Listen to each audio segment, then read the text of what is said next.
ಪಹಲ್ಗಾಮ್ ಹತ್ಯಾಕಾಂಡದ ಹಿಂದೆ ಪಾಕ್ ಮಾಜಿ ಸೈನಿಕ ಇದ್ದಾನೆ ಅಂತ. ನಿಮಗೆ ಪಾಕಿಸ್ತಾನದ ಬಗ್ಗೆ ಇದನ್ನೇನು ಬಿಡಿಸಿ ಹೇಳ್ತಕ್ಕಂಥ ಅವಶ್ಯಕತೆ ಇಲ್ಲ. ನೋಡಿ, ಪಾಕಿಸ್ತಾನ ಯಾವಾಗ 4 ಯುದ್ಧಗಳಲ್ಲಿ ಭಾರತದ ವಿರುದ್ಧ ಮಣ್ಣು ಮುಕ್ಕಿತ್ತೋ, ಮಕಾಡೆ ಮಲಗಿತ್ತೋ, ಅದರದ್ದು ಮುಖವೇ ಇಲ್ದಂತಾಯಿತೋ, 4ಕ್ಕೆ 4 ಯುದ್ಧಗಳಲ್ಲಿ ಭಾರತ ಪಾಕಿಸ್ತಾನವನ್ನು ಹೆಡೆಮುರಿ ಕಟ್ಟಿರೋದು ಐತಿಹಾಸಿಕ ಸತ್ಯ, ಸಾರ್ವಕಾಲಿಕ ಸತ್ಯ ಇದು. ಪಾಕಿಸ್ತಾನಕ್ಕೆ ಆ ರೀತಿ ಮುಟ್ಟು ನೋಡಿಕೊಳ್ಳುವಂಥ ಪೆಟ್ಟನ್ನು ಭಾರತ ಕಾಲಕಾಲಕ್ಕೆ ಅವರು ಕೊಟ್ಕೊಂಡೇ ಬಂದಿದೆ. ನೀವು ಕಾರ್ಗಿಲ್ ವಾರ್ ಅಂದರೂ ಅಷ್ಟೇ, ಬಾಂಗ್ಲಾ ವಿಮೋಚನಾ ಒಂದು ಯುದ್ಧ ನಡೀತಲ್ಲ, ಪೂರ್ವ ಪಾಕಿಸ್ತಾನ ಕ್ರಿಯೇಟ್ ಮಾಡ್ತಲ್ಲ ಭಾರತ, ಆ ಯುದ್ಧ ಬಂದರೂ ಅಷ್ಟೇ. ಇವ್ರ ಕೈಲಿ ಏನೂ ಆಗಲ್ಲ. ಇವರಂಥ ರಣಹೇಡಿಗಳು, ಇವರಂಥ ಒಂದು ರೀತಿಯಲ್ಲಿ ವಂಚಕರು, ಮೋಸಗಾರರು, ಇವರ ಆರ್ಮಿ ಅಂತ ಮೋಸಗಾರರು ನಿಮಗಿನ್ನೆಲ್ಲೂ ಸಿಗಲ್ಲ. ಯುದ್ಧದ ಎಲ್ಲ ನಿಯಮಗಳನ್ನು ಮೀರ್ತಾರೆ ಇವರು.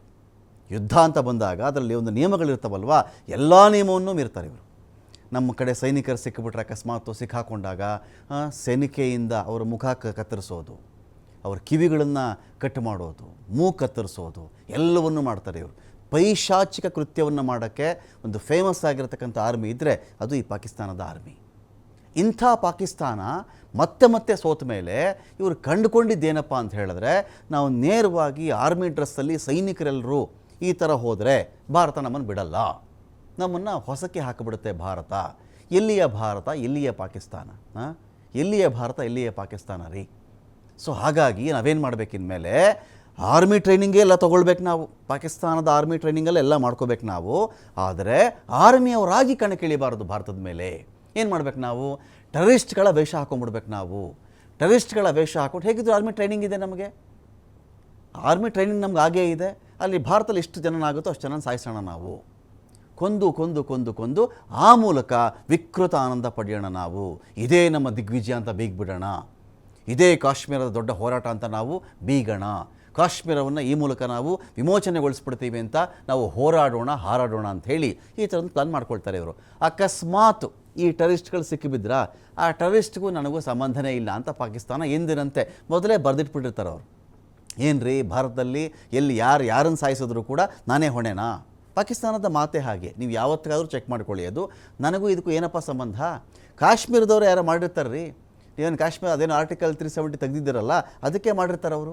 ಕಾಶ್ಮೀರದಿಂದ ಮೊದಲಿಂದನೂ ಕೇಳ್ತಾ ಇದ್ದಾರೆ ಅವರು, ಪಾಕಿಸ್ತಾನಕ್ಕೆ ನಮ್ಮನ್ನು ಸೇರಿಸ್ಬಿಡಿ ಅಂಥೇಳಿ. ನೀವು ಸೇರಿಸ್ತಾ ಇಲ್ಲ, ಅದಕ್ಕೆಲ್ಲ ಯುವಕರು ಮಾಡ್ತಾ ಇರಬಹುದೇನೋ, ಇದಕ್ಕೂ ನನಗೂ ಸಂಬಂಧ ಏನು? ಅಲ್ಲ ರೀ, ತಾಜ್ ಮೇಲೆ, ಮುಂಬೈನ ತಾಜ್ ಮೇಲೆ ದಾಳಿ ಆದಾಗಲೂ ಕೂಡ ಅವನ ರೇಷನ್ ಕಾರ್ಡ್ ಸಮೇತ ಕಸಬಿದ್ನಲ್ಲ, ಅವನನ್ನು ತೋರಿಸಿದ್ರು ಕೂಡ ಇವನಿಗೂ ನಮಗೂ ಸಂಬಂಧ ಇಲ್ಲ, ಇದೆಲ್ಲ ನಕಲಿ, ಇದೇನೇನೋ ಅಂತ ಹೇಳಿದಂಥವ್ರು ಪಾಕಿಸ್ತಾನ. ಹಾಗಾಗಿ ಇವ್ರು ಏನು ಮಾಡ್ತಾರೆ, ಇದನ್ನು ಪ್ರಾಕ್ಸಿ ವಾರ್ ಅಂತ ಕರೀತಾರೆ. ಇದನ್ನು ವಾರ್ ಅಂತ ಪದ ಬಳಸೋ ದೊಡ್ಡ ಶಬ್ದ ಆಗಿಬಿಡ್ತದು. ಪ್ರಾಕ್ಸಿ ವಾರ್ ಅಂದರೆ ನಕಲಿ ಯುದ್ಧಗಳನ್ನು ಮಾಡೋದು. ಪಾಕಿಸ್ತಾನದ ಸೈನಿಕರೇ ಬರ್ತಾರೆ, ಇವರು ಟೆರರಿಸ್ಟ್ಗಳ ವೇಷದಲ್ಲಿರ್ತಾರೆ. ಸಿಕ್ಕಾಕೊಂಡ್ರ ಇವ್ರಿಗೂ ನಮಗೂ ಸಂಬಂಧ ಇಲ್ಲ. ಸಿಕ್ಕಾಕೊಳ್ದೆ ವಾಪಸ್ ಆಗಿಬಿಟ್ರ ಹೆಂಗೆ, ನಾವು 28 ಜನ ಸಾಯಿಸಿದ್ವಿ, 26 ಜನ ಸಾಯಿಸಿದ್ವಿ, 44 ಜನ ಸಾಯಿಸಿದ್ವಿ ಹೇಳಿಕೊಂಡು ತಿರುಗಾಡುವ ಹೊಣೆಗೇಡಿ ರಣಹೇಡಿ ಪಾಕಿಸ್ತಾನದ ಆರ್ಮಿ ಇದು. ಇದರ ಹಿಂದೆ ಪಾಕ್ನ ಮಾಜಿ ಸೈನಿಕ, ಭಯೋತ್ಪಾದಕ ಹಾಶಿಮ್ ಮೂಸಾ ಇವನಿದ್ದಾನ ಇದರಲ್ಲಿ. ಪಾಕ್ ಸೇನೆಯಲ್ಲಿದ್ದಂಥ ಅಧಿಕಾರಿ ಅವನು ಪಾಕಿಸ್ತಾನ ಸೇನೆಯ ವಿಶೇಷ ಪಡೆಗಳ ಮಾಜಿ ಪ್ಯಾರಾ ಕಮಾಂಡೋ ಆಗಿದ್ದ. ಪಾಕಿಸ್ತಾನದ ಮೂಲದ LET ಲಷ್ಕರ್ ಎ ತೊಯ್ಬಾ ಜೊತೆ ಕೆಲಸವನ್ನು ಮಾಡಿದ್ದ ಮೂಸಾ. ಈತನೇ ಪಹಲ್ಗಾಮ್ ದಾಳಿಯ ಮಾಸ್ಟರ್ ಮೈಂಡ್. ಎಲ್ಲ ಬ್ಲೂ ಪ್ರಿಂಟ್ ರೆಡಿ ಮಾಡಿಕೊಂಡು ಇಂಥ ಸ್ಪಾಟ್ಗೆ ಇಷ್ಟು ಜನ ಹೋಗಿ ನೀವು ಕೊಂದು ಹಾಕಿ ಬನ್ನಿ ಅಂತ ಇವನು ಹೇಳಿದ್ದ ಅಂತ ಒಂದು ಮಾಹಿತಿ ಬರ್ತಾ ಇದೆ. ಇದೀಗ ಕಾಶ್ಮೀರಿ ಸ್ಥಳೀಯರನ್ನು ಬಿಟ್ಟುಬಿಟ್ಟು ಉಳಿದವರ ಮೇಲೆ ದಾಳಿಗೆ ಸೂಚನೆ ಕೊಟ್ಟಿದ್ದ. ಲೋಕಲ್ ಕಾಶ್ಮೀರಿ ಯಾರ್ಯಾರು ಇರ್ತಾರೋ, ಸ್ಥಳೀಯ ಕಾಶ್ಮೀರಿಗಳು ಯಾರನ್ನು ನೀವು ಕೊಲ್ಲಕೂಡದು, ಬಿಟ್ಬಿಡಿ ಅವರನ್ನು. ಪ್ರವಾಸಿಗರು ಬಂದಿರ್ತಾರಲ್ಲ, ಉಳಿದವರು ಅಂದರೆ ಅವರೇ ಅಲ್ವೇನ್ರಿ, ಕಾಶ್ಮೀರದವರು ಅಲ್ಲ ಅಂದರೆ ಬೇರೆ ಕಡೆಯಿಂದ ಬಂದಿರತಕ್ಕಂಥ ಟೂರಿಸ್ಟ್ಗಳು.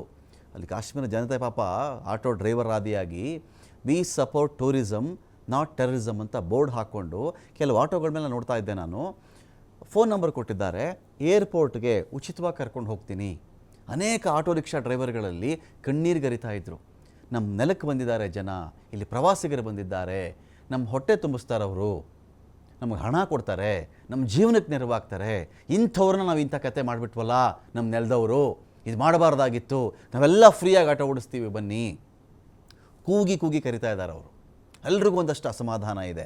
ಇವನು ನೋಡಿ, ಮೂಸಾ ಸ್ಥಳೀಯ ಕಾಶ್ಮೀರಿಗಳನ್ನು ಬಿಟ್ಬಿಡಿ, ಬೇರೆಯವ್ರನ್ನ ಕೊಂದು ಹಾಕಿ ಅಂತ ಸೂಚನೆ ಕೊಟ್ಟಿರೋದು. ಮೂಸಾನ ಆಣತಿಯ ಪ್ರಕಾರ, ಇವನ ಆಜ್ಞೆಯ ಪ್ರಕಾರ ಪ್ರವಾಸಿಗರ ಮೇಲೆ ಮನಸ್ಸೋ ಇಚ್ಛೆ ಗುಂಡಿನ ದಾಳಿ ಮಾಡಿರೋದಲ್ಲಿ ಪಾಕ್ ಸೈನಿಕನೇ ಇಲ್ಲಿ ಉಗ್ರ. ನೋಡಿ ಇವನು ಹಾಶಿಮ್ ಮೂಸಾ ಅಂತ, ಭಯೋತ್ಪಾದಕ ಹಾಶಿಮ್ ಮೂಸಾ ಪಾಕ್ ಸೇನೆಯಲ್ಲಿದ್ದಂಥ ಅಧಿಕಾರಿ. ಇವನು ಪಾಕಿಸ್ತಾನ ಸೇನೆಯ ವಿಶೇಷ ಪಡೆಗಳ ಮಾಜಿ ಪ್ಯಾರಾ ಕಮಾಂಡೋ. ಪಾಕಿಸ್ತಾನದ ಮೂಲದ LED ಜೊತೆ ಕೆಲಸವನ್ನು ಮಾಡ್ತಾನೆ ಇವನು. ಹಾಶಿಮ್ ಮೂಸಾ ಮಾಡ್ತಾ ಇದ್ದ ಇವನೇ ಪೆಹಲ್ಗಾಮ್ ದಾಳಿಯ ಮಾಸ್ಟರ್ ಮೈಂಡ್ ಅಂತ ಮಾಹಿತಿ ಕೂಡ ಸಿಗ್ತಾ ಇದೆ. ಕಾಶ್ಮೀರಿ ಸ್ಥಳೀಯರನ್ನು ಬಿಟ್ಟುಬಿಟ್ಟು ಉಳಿದವರ ಮೇಲೆ ದಾಳಿಗೆ ಸೂಚನೆ ಇತ್ತು. ಹಾಗಾಗಿ ಆ ಸೂಚನೆಯ ಪ್ರಕಾರವಾಗಿ ಇವನು ನಡ್ಕೊಂಡಿದ್ದಾನಿಲ್ಲಿ. ಅಸಾಂಪ್ರದಾಯಿಕ ಯುದ್ಧ ಇದು. ರಹಸ್ಯ ಕಾರ್ಯಾಚರಣೆಗಳಲ್ಲಿ ನುರಿತ ಶಸ್ತ್ರಾಸ್ತ್ರಗಳನ್ನು ಬಳಸ್ತಾರೆ. ಕೈಯಿಂದ ಹೋರಾಡುವಲ್ಲಿಯೂ ಕೂಡ ಈತ ಪರಿಣಿತ ಇದ್ದಾನೆ. ಬರೀ ಕೈನಲ್ಲೇ ಬೇಕಾದರೂ ಫೈಟ್ ಮಾಡಬಲ್ಲ ಇವನು. ಕಾಶ್ಮೀರದಲ್ಲಿ ನಡೆದಂತಹ 3 ಭಯೋತ್ಪಾದಕ ದಾಳಿಗಳಲ್ಲಿ ಈ ಉಗ್ರ ಮೂಸಾ ಭಾಗಿಯಾಗಿದ್ದ. ಇನ್ನೂ ಇವನು ಈ ಪಿಶಾಚಿ ಬದುಕಿದ್ದಾನೆ. ಕಾಶ್ಮೀರದಲ್ಲಿ ದಾಳಿ ಮಾಡುವಂತೆ ಮೂಸಾ ಕಳಿಸುತ್ತಿದ್ದು ಮಾಸ್ಟರ್ ಮೈಂಡ್. ಇದೀಗ ಆತ ಮೋಸ್ಟ್ ವಾಂಟೆಡ್ ಟೆರರಿಸ್ಟ್ ಅಂತ ಹೇಳಿ ತನಿಖಾ ಸಂಸ್ಥೆ ತೀರ್ಮಾನ ಮಾಡಿದೆ. ಹಾಶಿಮ್ ಮೂಸಾ ಪಾಕ್ನ SSGಯ ಯೋಧ ಕೂಡ ಹೌದು. ಹಾಗಾಗಿ ಇವರನ್ನು ಪಾಕ್ನ LT ಸಂಘಟನೆಗೆ ಕೆಲಸಕ್ಕೆ ನಿಯೋಜನೆ ಕೂಡ ಮಾಡಲಾಗಿತ್ತು. ಎಲ್ಲ ಒಂದು ಮಾಹಿತಿ ತಿಳಿದ ಮೇಲೆ ಇವನ ಬೇಟೆಗೆ ಇದೀಗ ಸೈನ್ಯ ನುಗ್ತಾ ಇದೆ.